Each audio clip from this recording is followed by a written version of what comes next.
Hi and welcome to episode number 56 of Dreamers and Doers, where I interview people who follow their passion and use it to make the world better. And I think that's you, Shiva. Welcome to the show. Thank you. We both have a French accent. I hope you can understand what we are saying. No, I'm just kidding. I'm from Switzerland as well, so we both speak French. Happy to be here with you, man. Thank you. Thank you, Shiva. And so I met Shiva at a cacao ceremony, an ecstatic dance party at Akashahi in Ubud in Bali. And you were animating the cacao ceremony, which was, I'd say, an overwhelming feeling of love, because there are like 300, 400 people all praying for more love and respect for Mother Earth, for each other. It's so beautiful. So thank you for organizing this. Yeah, you're welcome. Yeah, it's a pleasure. And as usual, we'll start with the guest's story. So Shiva, I'm really interested to know how you got into Tantra, which is, because that's what we're going to talk about today, and a little bit of your path. Mm-hmm. Yeah, so I come from Switzerland. I used to be a geologist a long time ago, but I quit this career like 25 years ago. And I've been always into yoga. When I was 16, I had some pain in my back, and I started practicing some yoga and started practicing martial arts and meditation, and so diving full on into anything that had to do with spiritual practices. Then I was trained within the Kabbalistic system, learning about mantras and learning about different techniques of meditation. And so all that eventually expanded itself into touching the fields of Tantra and diving deeper into this reality. And that has been like the center of my life for 25 years. Okay. You know, I wrote lots of books. I have full content. My brand, Vital Coaching and Vital Tantra. Actually, it's all about life mastery. And And what drew you to my life mastery? Like, did you have a moment that created this? It's a very progressive thing. You know, in the beginning, you have questions, like you have things happening in your life, and you go like, what's the meaning of all that? So you're really looking for meaning. You're looking for ways. For instance, when you get sick, right, or you feel like something is happening, you might be taken into a motorbike accident or something like that, and then you go like, what's going on? Why is this happening? You know, trying to understand the dynamics of life and the dynamics of connection and relationship. Like, for instance, right now, you and I are talking to each other, and there is the visual aspect of what's happening, but then there is all this energetic, and then sometimes you feel things. So the intention within this exploration is to understand beyond the veils of the physical reality, beyond the veils of the matrix. Is like you want to wake up, right? Exactly like Neo in the Matrix. You go like, which pill will you choose? Do you want to stay asleep or do you want to wake up? So the moment you start meditating, actually, the moment you start closing your eyes and using, for instance, a breathing technique, right? If you have been doing Vipassana, you focus on feeling, on the sensations of what's happening in your body, for instance, or the sensations when you are breathing. And so that brings you into a profound state of relaxation and a state of awareness where your perception of reality starts shifting. And so once you start having those experiences, then you go like, oh my God, there is all that so much stuff. more. Yeah. And so, you know, it's enough sometimes to have a powerful mystical experience, which means that suddenly you are going to enter into what we can call samadhi states. So these are states of bliss or ecstasy. And so when you touch on that, you're like, wow, you know, you want to be in that state all the time. You want to be in that state of awakened presence all the time, because it's just this pure orgasmic state of bliss. So if you take that one step further, and then you go like, wow, it's not just meditation, it's not just sitting meditation, it's dynamic practices, it's using sexual energy or your voice or business or artwork, you know, it's like anything that you do. Like, for instance, one of the core things that I do in life is like, I confront myself with the elements. I go in high mountains, in high Himalayas, stay there freezing in lakes and, just activating my body, For instance, if you say that this morning you were practicing some Wim Hof, techniques. Well, why do you practice that? Is because it brings resources inside of you that you would not access otherwise.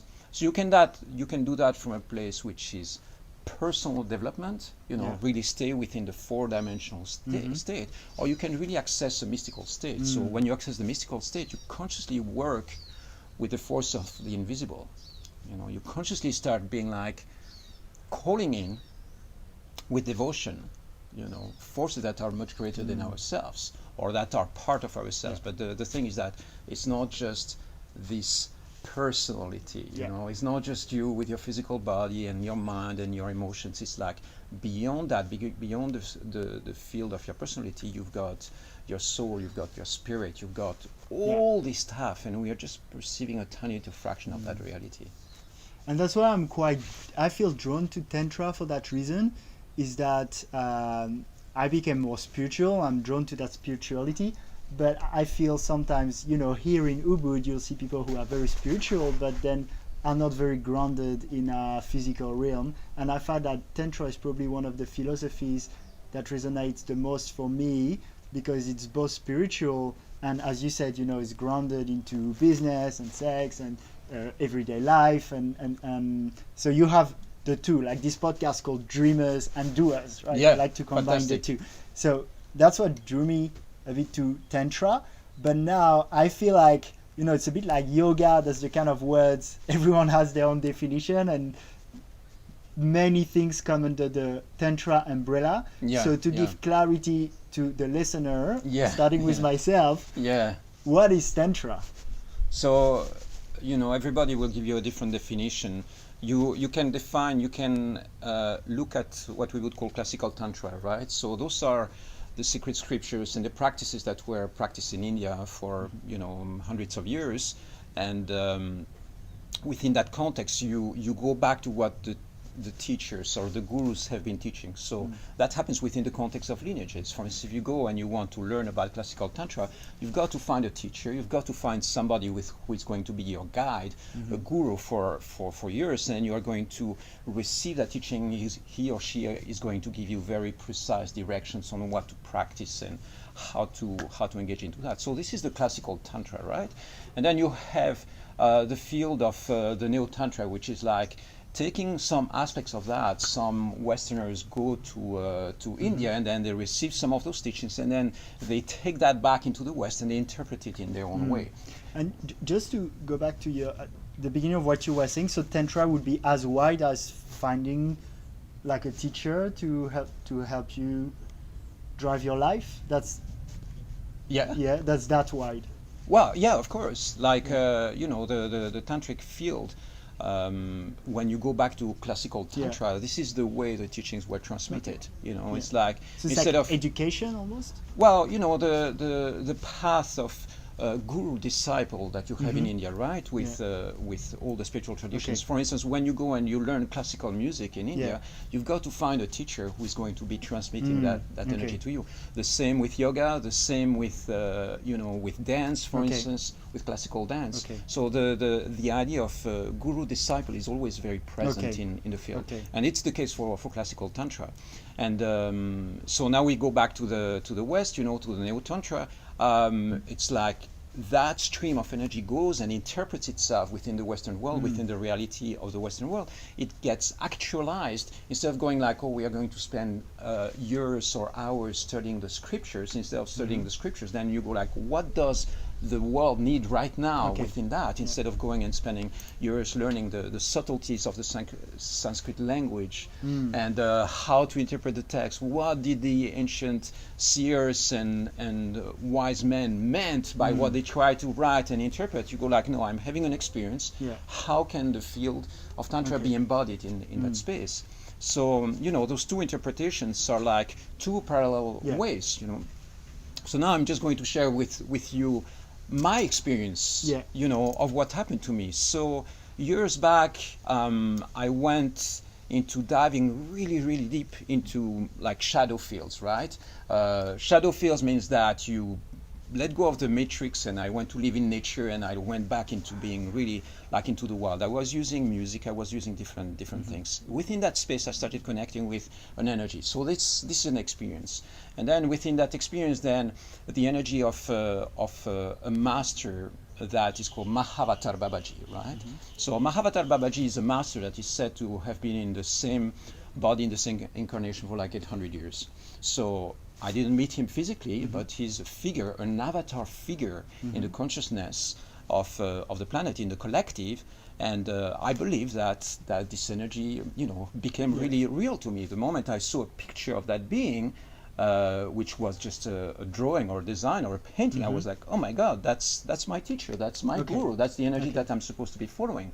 So that happened back in, 22 years ago. So your teacher doesn't have to be a physical being that's here with you teaching. Yeah, that's very, very important, because sometimes I had like 12 years of training, of classical training with a guru and sitting and going to retreats and so on. And then at some point I have the feeling that my consciousness started accessing its own self-sourcing power with different sources of energy. So within this field of the invisible, you have what we call the ascended masters, right? You have Master Jesus and Kutumi and Saint Germain and all that. So those masters are beings that you take a picture and you put them on the altar, on your altar, and you believe that there is some form of connection within the invisible. So when we Mahavatar Babaji is one of those masters, or one of those energy fields, and it's enough for you to sit down and start actually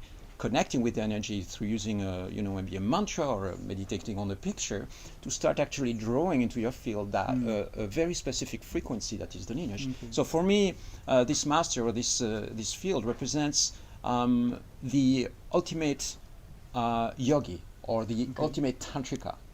Okay, it means that when I'm looking for a model of evolution, like an example, a role model of what my energy is supposed to look like, I enter in resonance with that. Why field. is that person a role model? Like, why do they have that really attracts you? I think it's because of the role that they place in the energetic hierarchy of the planet. Okay. It means that you have certain people who are going to be concentrating a field of energy. It's like a guru field, you can call it, or a master field. And then from there, they are going to be radiating very hard. So very, very strong to the planet. So, for instance, you can see that throughout human evolution, you have leaders in all sorts of fields, in the field of science, in the field of art. And suddenly when we think of Van Gogh, you go like, why is it that this being who is no longer alive, his paintings are great, but why is it that specific person is having such an impact? Because he reached a certain degree of perfection in the transmission of the art that creates a field of resonance that we can really acknowledge and recognize. And so when it comes to the field of yoga and tantra, it's the same. You want to have some form of guidance. You can do it by yourself without necessarily connecting with a teacher or guru, but it's going to take much longer. It's like you want to go and climb the Everest. If you chat with somebody who has already been there like 20 times, you go like, it's going to be easier. And so, with Tantra, for example, some people interpret it as like more the sexual part of the practice. For some people, it's like a whole philosophy of living. So, if you were to describe Tantra to someone in like 30 seconds, maybe you tell me something. In 30 seconds, yeah, like how would you describe it? My own definition is Tantra, or the path that I'm designing, the vital Tantra system. For me, it's a complete path of life mastery. The path of life mastery. A complete path of life mastery. Path of life mastery and energetic mastery. The goal is for you to be a master. Okay. To be fully in control, mastery of what's happening in your life. And the mastery, what is the purpose of that mastery? Is it your own happiness, to feel good and empowered? Is it more driven towards the outside world? The first step is for your own happiness and for your own balance. It's like so is it mastery on your emotions, mastery on your body? The way I design it is that I have 5 branches, right? Okay. So you have sex, body, mind, money, and spirit. Okay. So within the context of sex, because sexual energy is really at the core of lots of things that happen on this planet, you have family life, you have social life, you have... I simplify it, I just call it sex, because it's a lot of what's happening within that context is based on the sexual energy. For instance, family life, basically you would not have a family without sexual energy at the core of that. How do you make babies? Well, you use the sexual energy. So how I do don't know how about do Shiva on how to make babies? Yeah, you make babies, you have intercourse because there is sexual energy at the core that is going to create attraction, and eventually you give rise and birth to a family.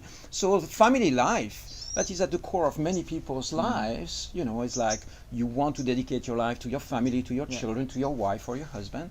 It's like it's at the core. So you've got sex, you know, just to simplify, we're going to call it like that. Sex, body, mind, money, and spirit. Okay. So body, everything that has to do with your physical, you know, being in good shape, nutrition and all that. This is a big part of mastering life. If you think about, you know, what's going on in the US right now, that maybe 30 or 40% of people are obese, you know, like the nutrition strategies on this planet, on a planetary level, are completely fucked up. Yes. You know, it's like we need to optimize so many things. So some people manage to get it right, and some people are, you know. So you've got body and then mind. So by mind I mean thoughts, emotions, feelings. How do you use your mind as a vehicle? And the goal is for your mind to be your best ally. You know, your mind. If you wake up in the morning, your mind is like chatter. You're not good enough. You know, it's like you've got all these limiting self-beliefs and self-talk, and you don't know how to channel the power of your mind, the power of manifestation. You know, then that's going to be a very strong limiting factor. And on the money over here, I'm thinking of changing that one to mission. You know. Basically, it's the impact that you have around the world. It's your career, everything that has to do with your creative energy and what you bring into the world. Again, I simplify it to money because money is a big aspect. You know, you go like, oh, money. No, money is currency, right? It's like, for instance, if you try to sell me something, or you created something and then you try to give it to me, and we have an energetic exchange between you and I. That's a very sacred transaction. So we go back to the sacredness of that element. And then you have spirit. So spirit means that you try to connect with the greater reality. For instance, right now we're having this conversation. This is a temple space. I've got mantras everywhere, invocations. The woman who just arrived over there, you don't see her, but she's giving some offerings to my stairs and to my little other temple over there. So, you know, that's it. If you want to simplify, you have sex, body, mind, money, and spirit. The goal is to master all of that. So master doesn't mean that you are perfect. It means that you have a level of optimization, 80 to 100% in this range. Once you are at 80 to 100%, you know, for instance, when it comes to sex, it doesn't mean that, you know, you will never manage to master absolutely everything, right? There is always going to be places of improvement, but you have a certain degree of life satisfaction in those areas. So if you score 20% on all of these, you're probably not going to be very happy, you know. So it's much more than just happiness, you know. The goal is to have a level of balance in all these areas. Okay. Yeah, that's interesting. Why do you think it's so sex is an important part of our lives? Like there's and of our energy. Like we, you know, even in, I don't know if you've read Think and Grow Rich, Napoleon Hill, you know, even in that book that's not on tantra or sexuality, it talks about sexual energy being our most powerful creative energy. Freud talks a lot about it too. Yeah. And like, why do my thought is like people associate tantra almost only with sex when they don't know about it much, because it doesn't exclude it, and in our societies we often repress thinking about sexuality, or it's quite taboo. Do you feel that's why people associate tantra with sexuality, or do you feel that sexuality is really at the center of tantra? No, I don't think that sexuality is at the center of tantra. Okay, you know, it's right now. But I have a model or vision. I'm going to share that with you if it's okay. So when I was back, you know, I go in these Himalayan caves. I'm like 5,000 meters high in the Himalayas. I'm freezing at night in these caves, and then I'm getting all these downloads and insights. So those are caves that have been activated by wise men for, you know, hundreds of years, and it's like really being in a broadcasting station. So I start getting some really solid insights, and what comes to mind is like, Tantra is not something that is crystallized in a certain form. Tantra is like a field of potential, right? Imagine that you have, that it's a living intelligence, that it's a spirit or an angelic force or an angelic power.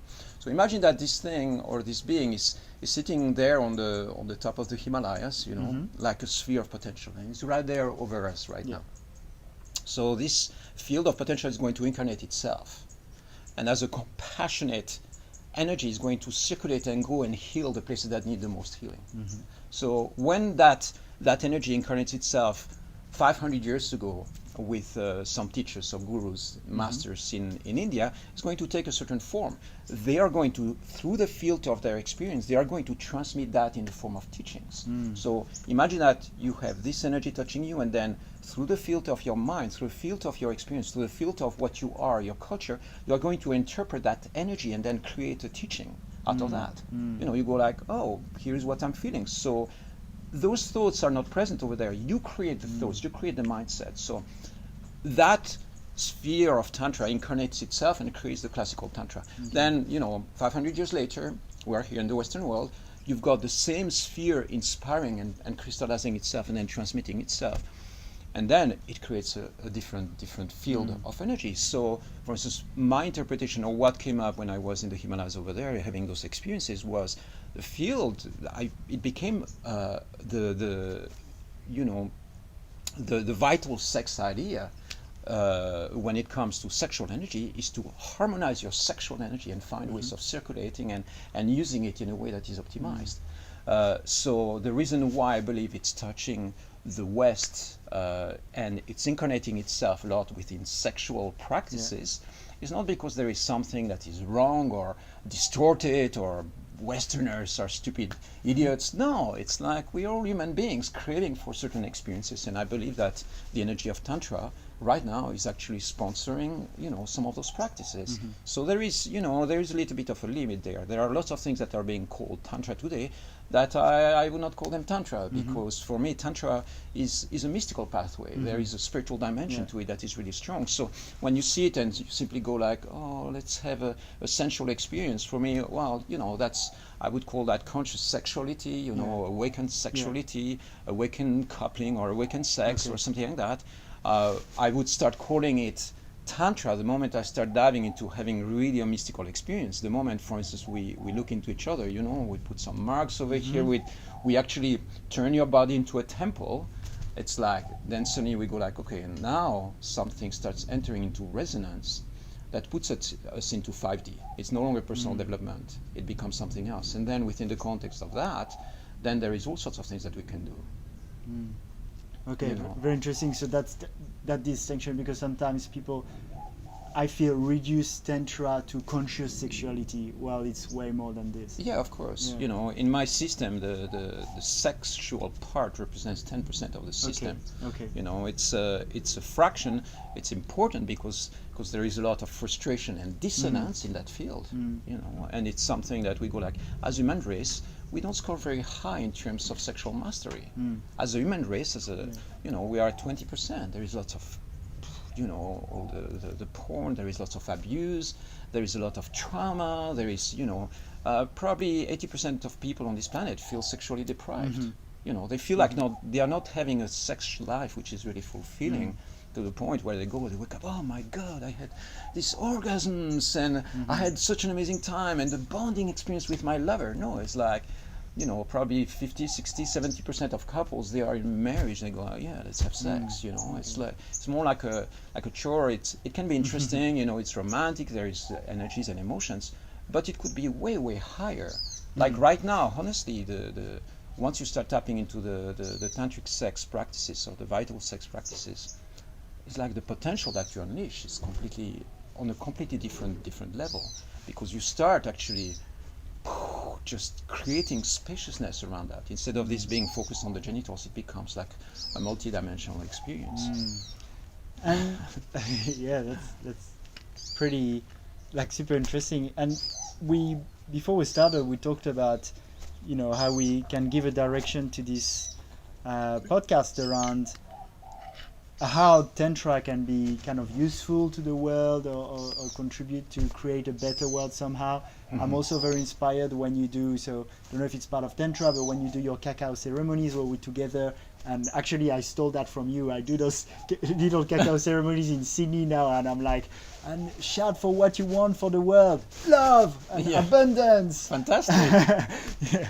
And so do you feel like we need, as a human species at the moment, to heal the world in a way, and how can Tantra use this? Yeah, for help sure. for this. So the way I look at it, for me, Tantra is a path of life mastery and optimization. Yeah. So if you feel like a big aspect of your life is missing, like for instance, you feel sick all the time, and then we go like, okay, let's go to battle to save the world, right? To rescue, to stop sex trafficking, to do, to simply help the planet in a way that would be charitable, coming from heart. And you are dealing with specific personal challenges. You just go through a divorce, or you are in big tension with your father, or so that those things are going to be draining your energy. And so the first step is to optimize yourself. Okay, To I bring love yourself. that. Yeah. You can't And pour then, from an empty cup. Because if you and I are going to battle, symbolically we've got an enemy over there, and we are like ready to fight, and we are like, and we want to be partnering on that level of resonance. And then in the middle of the battlefield, you start crying like a baby because you've got some undigested emotions in your system. I go like, okay, well, we come back to battle later. Let's first deal with the trauma or whatever is happening over there, And so the idea is to optimize, and then once you optimize, then what do we do? Then once we are ready to go to battle, symbolically again, we don't want to hurt anybody. This is not about creating conflicts, but about having an impact, a positive impact on this planet. So there are tons of places right now that need help. And it's light warriors, people who are awake and they understand really the dynamics of life, and they go like, well, I'm ready to have an impact. So, as a symbol in my own journey, I was probably in training for a good 12 years before I was ready to actually engage. So the 12 years of preparation were like, I went to live in the jungles for like 6 months. I was in the forests of Europe. I tried, I collapsed. I discovered about my nutrition. I discovered about relationships. There were all sorts of levels of optimization. And then at some point, it was really a very specific awakening where I felt like this energy inside of me was like, I'm done. I'm done with the training. I'm ready. I feel like I'm complete. Now the things that I need to understand about myself is complete. And this was close to 20 years ago, so early 2000. But within a couple of years, I was searching for ways of contributing to the planet. And I was in constant prayer. I was like, my life is no longer about me. Okay, this is very important. It's like, my life is no longer about me. It's no longer about my ego. It's no longer about personal gratification, building a nice house, blah, blah, blah, all that stuff. No, it's like, I'm in service to the planet and humankind from now on. So the prayer was like, guide me, take me where I need to be. So I believe that there are forces at play, that are incarnating themselves and want, some forces want to hire you. They go like, oh, you look like you want to do some good for the planet, and they want to incarnate themselves through you. So once we start touching on that, then that's the next octave. The Tantra is still a sphere of a certain resonance, and when we touch on that, I believe we go into galactic awakening, we go into forces that are beyond the planet Earth, we start talking about alien life forms. So now I don't want to lose you into the process. This might be a little bit too much. Ubudian conversations. Talking about aliens. No, but basically I do believe that we are accessing something where we start to get in touch with our star bodies or space bodies. There are lots of people who no longer identify themselves as human beings on this planet, it's not even a question of gender or not gender. It's like, I'm actually coming from some distant planet. Okay, so right now when we're talking about that, sometimes it becomes a little bit, I don't know, I don't have a term for that, but it's a little bit disembodied or not too grounded. Woo-woo, I don't know what woo-woo is, but yeah, woo-woo. So losing touch with the physical reality. But I believe, it's like, for instance, I arrived in this temple that was offered to me, and this is sacred geometry. It's an octagon. We're not inside a pyramid, but it's like being inside a crystal right now.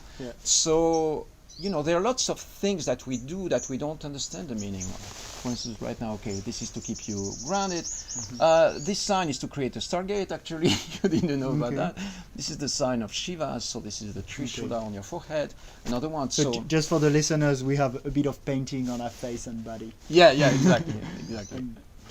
So then when we start touching on that, the idea is this: it is to synchronize our efforts, because if you are doing something for the planet, humankind, I'm doing something, and we are counterbalancing our efforts. So right now, what I believe is that the planet needs help. I mean, not the planet, humankind. The planet will be fine. The planet and humankind, the human race needs to find its place, its harmonious place on this planet, and there are lots of things that require our energetic alignment. One of those, for instance, is awakened leadership. If you look around the planet, you will see that a lot of our leaders are actually betraying the greater good. You know, they are working for a handful of corporations who are making tons of money, polluting the environment and destroying people's lives. And literally, that's ecocides, it's genocides on a large scale, just so that some arms dealers get really rich. And you go like, so why are they doing that? Why are they allowed to do that? Is because they are being sponsored or helped by politicians who have been corrupted in the process. So the whole leadership system on this planet needs an upgrade. And so where are those codes going to come from? Well, I don't have necessarily all the codes for leadership. If I was exposed to this level of power, maybe I would end up being corrupted as well. You know, I don't know. Somebody comes and says, Do you think so? I don't know. I haven't been there. So it's easy when you're not exposed to it to be like, oh yeah, no, these are idiots. No, it's like they are idiots, or they are behaving a certain way because they are exposed to a certain level of power. I feel though you'd have personal practices that would prevent you from doing that, because I don't know a lot of presidents, for example, who like meditate in the morning and have like strong practices that keep them in alignment. Exactly. But you know, once you are exposed to that level of power, you don't know what's going to happen or what can happen. I believe that the reason why those things are like that right now is because a lot of the systems that we use on this planet are corrupted. Okay, corrupted means that they are outdated. It's like you have a Windows operating system that is the old program, and we need to transfer the new program. So I believe that the Tantra and what I practice here within the codes, other codes and other sources of energy, we're just talking about Tantra, but there is 2 or 3 other sources of energy. I believe they represent new codes of evolution for the planet and humankind. You know, like some guy in the middle of the Sinai, you know, 2,000, 3,000 years ago, he comes and says, here are the commands. You shall not hurt your neighbor. You know, why did prophets come with commands? Is because, why do they come with instructions for humankind? Is because the codes need to be adapted. They need to be changed. It's like if we are doing something right now that is destroying the planet and polluting the oceans and putting plastic everywhere, you go like, we've got old codes. So what new codes do you feel would be relevant for today? Well, the new codes is a few things that are very simple. It's that hurting the planet is a crime.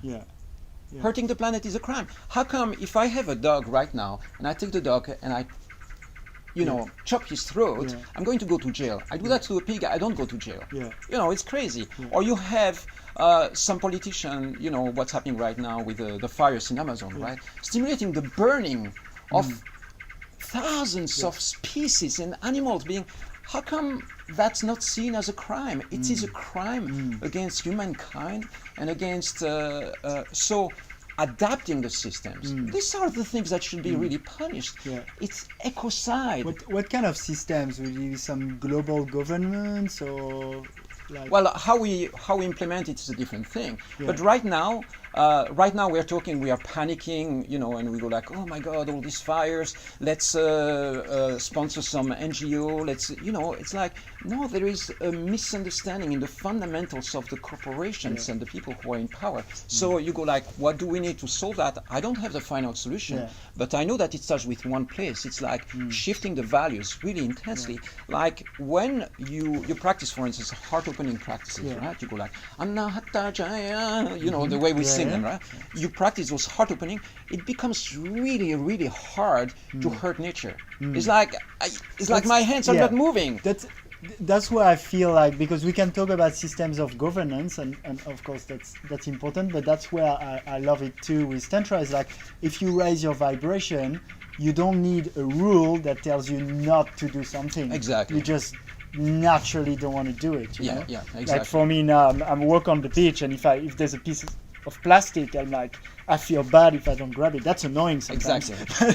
Exactly. So what you're developing, I don't need rules really, and I feel like the way to change the world is more through like raising the vibe and getting people to do the right thing by themselves because they are happy and activated, Exactly. rather than a system of governance that fits that. Exactly. So what is happening when you walk on the beach and you suddenly see a piece of plastic and you pick it up, it means that you're awakening new moral codes.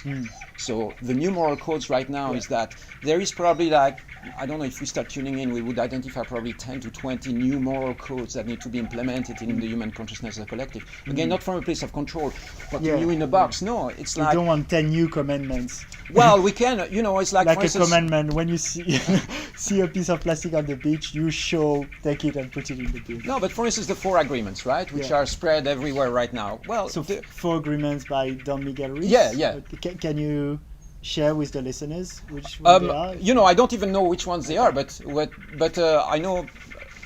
Yeah, let's not dive into it because I'm going to get sidetracked. But the idea is that those 4 agreements are going to have an impact because people start implementing. Like, for instance, one of them is be true to your word, right? Yeah. So Be for me, impeccable with your word. be impeccable with your words. So that means that you want to have integrity. So integrity means if you say, you promise something, you're going to stick to it. Yeah. That's a fucking amazing moral code to have. Yeah. You know, and another one is, for instance, you know, it's like you see the pollution that is going to, for instance, you see a cruise ship and then you see people throwing their rubbish directly into the ocean. You know that this is wrong. Yeah. You feel it in your heart. You feel that we should not be doing that.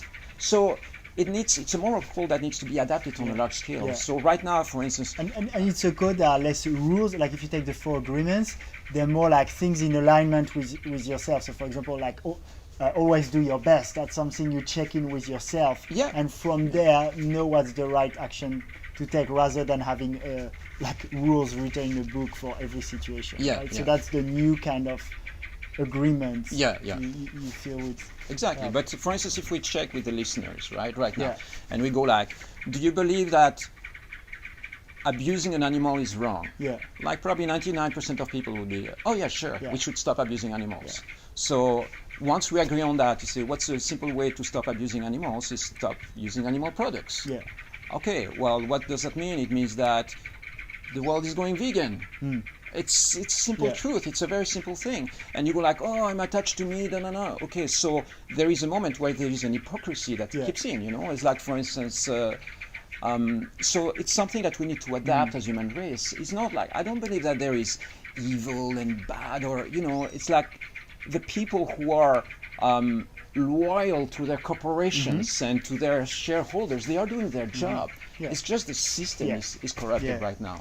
So the moment you have 99% of the people with impactful power to change change the minds and have, you know, it's like right now with the power of the internet, we are anchoring those codes on a large scale.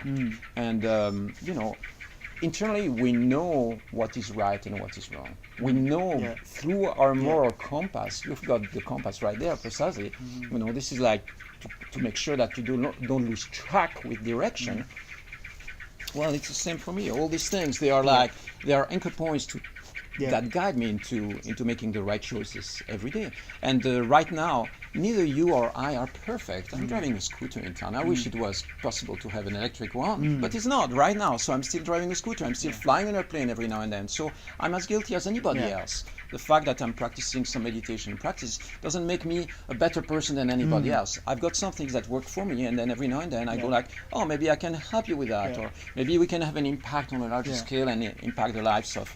But we need to, you know, precisely once we start mastering these tantric vehicles and these spiritual practices, then I think it's really, really important to bring that back into the world, and not from an egoic perspective. It's like, I'm creating my brand, and I'm, you know, it's like, yeah, if that's the way to have an impact. But the first thing is that we need to shift those dynamics on a larger scale. So I'm not a politician. I come from a place which is, you know, spiritual and personal training, development. So these are the tools that I can access.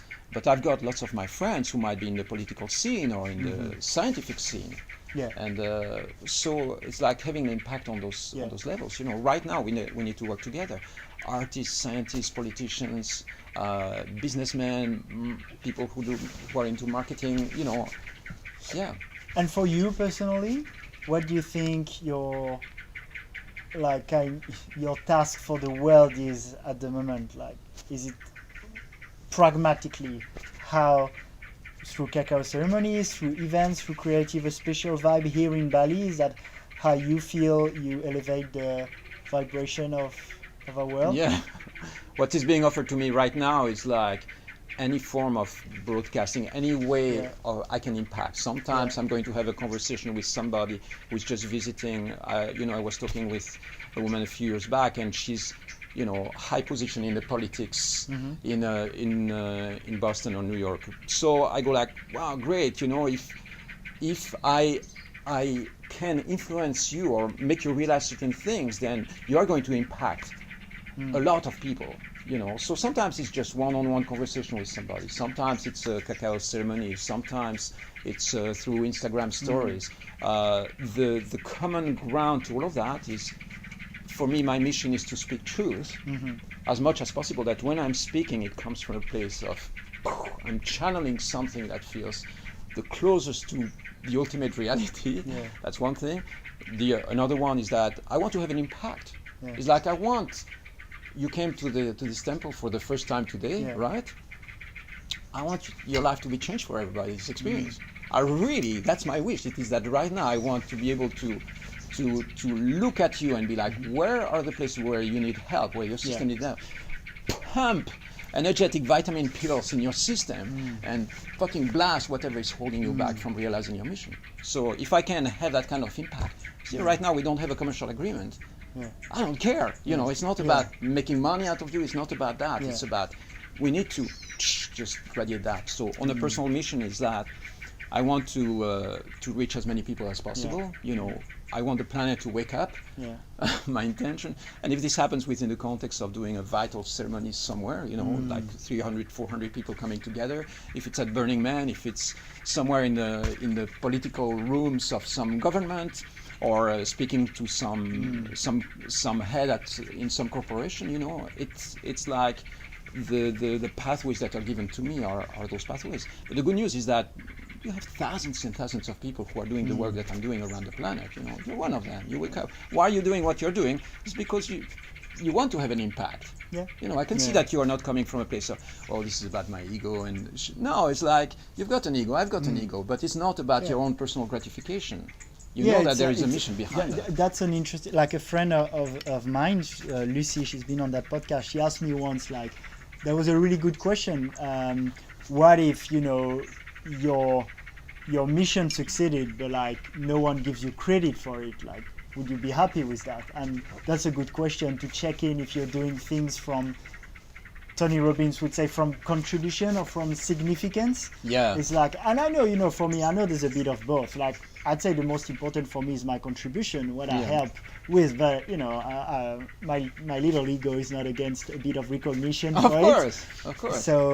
So I think it's fine. Like, I don't judge my little need for significance. It's cool, but as much as I can, I meditate and I recenter myself on being driven by contribution rather than significance. Exactly. Which I think is like having an impact, but like come from that place of why do you want to have an impact? Because the paradox of what we're doing is, like, for me, I want to be not special. Like, I want to be ordinary in a way, because I want people on the planet to be like awakened, so you become like, everyone's like this. Like if you smile and you hug and everyone does it, it's like, like everyone does the same. So so that's I found that's an interesting one, like wanting to have an impact, but for me it's making sure I'm really driven by that impact happening rather than just me making this impact. Even though in the happening end by itself. it combines. How old are you? I'm 29. 29. Yeah. You're doing great, man. It's like you are following your truth, following your path, and following what you feel is, and you're sourcing, right? You're like going by instinct, by intuition. It's not. You don't have like this master incredible plan. You know, it's like you are going on a mission.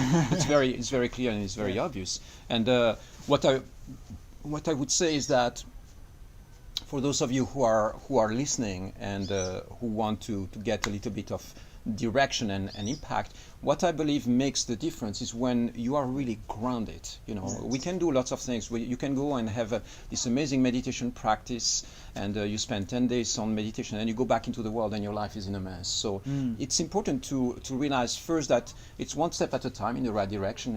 If you take 10 steps every day that bring you a little bit closer to your goal, you are going to make lots of progress. So stay hopeful that that you are doing the right thing.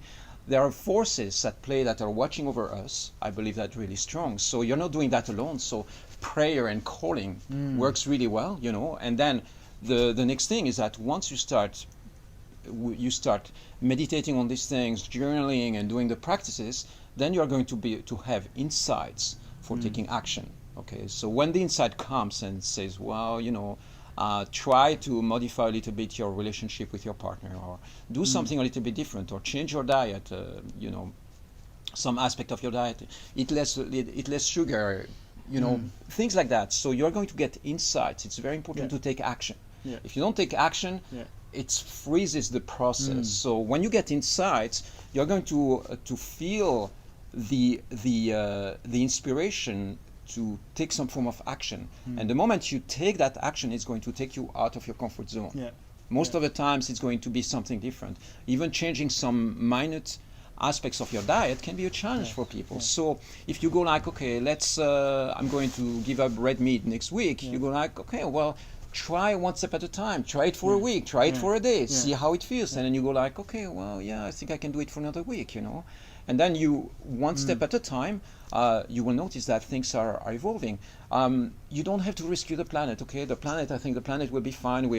This is a movement, a mass movement of people. You need to rescue youth. Yeah, exactly. If your life is in a mess, then it's going to hurt everybody around you. So before we identify, life's not a mess. For example, my life's not a mess, but I could do with more financial abundance to spread my message. So I prioritized it because I used to give to charity quite a bit, and then I was like, well, actually, I'm giving, but like I don't have the money to spread the message as much as I would love to. Right? So I'm like, give when you're, Bill Gates, he did his foundation when he was a billionaire, right? And I'm not saying you have to wait to be a billionaire to give. And I give a little bit, but it's like, I feel like obviously if your life's a mess, you want to prioritize yourself. But even if your life is great, like for me, every day I prioritize myself.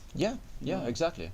And I think it's good to be, dare to be selfish, dare to think of yourself first. This is why when you're in an airplane, you go like the gas mask. Put it first on yourself and then help your kids, because if you die, everybody. So it's important to take care of your needs, and then as soon as possible start having a positive impact on the people around you. But I mean, it's the thing to understand is that this requires some form of action and some form of risk. When you are entering into the process of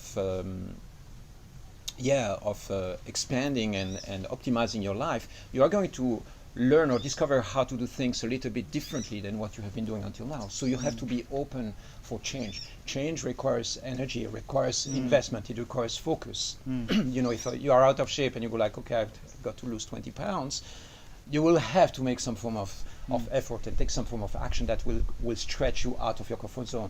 Go to the gym, feel uncomfortable about people looking at you, all these little things. But my inspiration to you is fucking do it.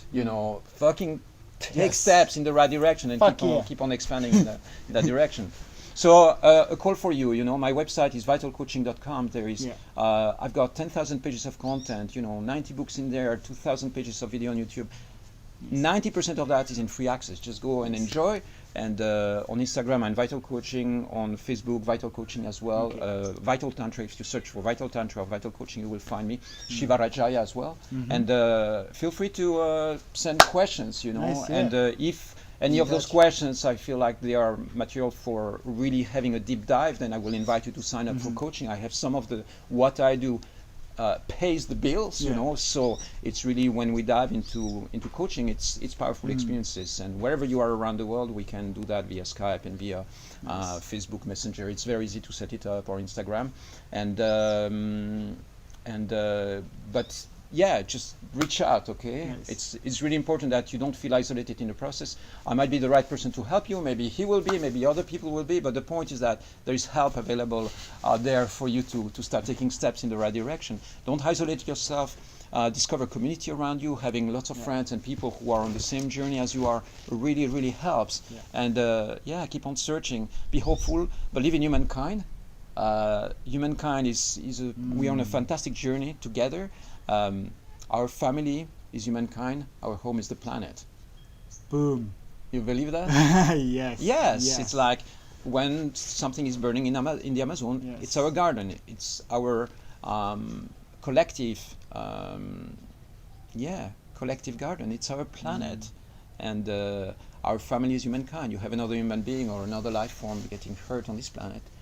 We are here because we care. Okay.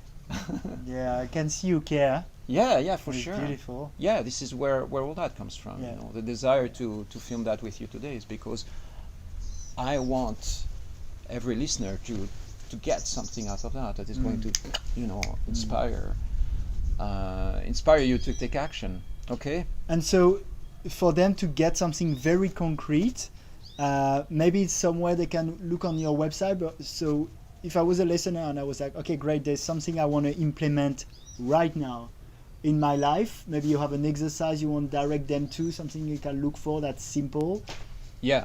There is I'm not going to dive into it, but basically the core Like things. one little thing. One they can little do thing. now. So there is something that I use a lot is the fire breath. Fire breath. Fire breath. So it goes like. So breathing in and out through your mouth dynamically. Okay. This gives you a boost of energy. But I encourage you really go on Instagram because I'm posting every day, stories and tons of resources. Yeah. And this is not a commercial invitation. It's just like go and grab what you need. Yeah. Get in touch if you want some more, and basically keep on moving forward. Yeah, that's cool. Okay, so you start fire breath maybe every morning. Do like 30 seconds. Like super simple. You'll find tutorial, I guess, somewhere. I've got. If you go on YouTube, you've got tons of Okay. videos on that. So again, if you want to reach out, it's vitalcoaching.com. That's the website. Vital Coaching on Instagram. Okay. Vital Coaching on Facebook as Okay. well, or Vital Tantra on Facebook Okay, and we'll as well. put the link. But so you start doing fire breath every morning, and you follow Vital Coaching, let's say on Instagram, and the combination of the two is every morning you'll get your breath set. You start the day feeling amazing, and you'll get in your Instagram feed between two funny cat videos. You'll get a bit of insights, like a daily reminder. So you post a lot, so that'll be really helpful. Thank you so much, Shiva. We always finish with a big warm hug. Yes. And some Jayas. And some Jaya. So what's So Jaya? it goes like that. Jaya is for victory. Okay. Jaya This is what we do in the in ceremonies. Sanskrit? Yeah. Okay. Yeah. Jaya Shiva Shankara. Okay. Victory to Shiva, the bringer of joy. All right? Okay. So you throw your hands to the sky with Jaya 5 times. Okay. Jaya! Jaya! Jaya! Jaya! Jaya! You can do that at home when you wake up in the morning. Okay. Feel amazing. It's gonna be a day of victory. So is that how you start your day? Like your alarm not- rings? Jaya! Yeah. Jaya! I don't have an alarm. So when the sun goes up. Yeah, exactly. When the sun goes up. Okay. I've got some great smoothie for you, brother. Thank you for the opportunity. Keep Thank on you. rising, okay? Thank you, and thank you guys for listening. Do your little fire breath and ask us question if you Yeah. have. Thank you so much for We'll see you your soon. attention.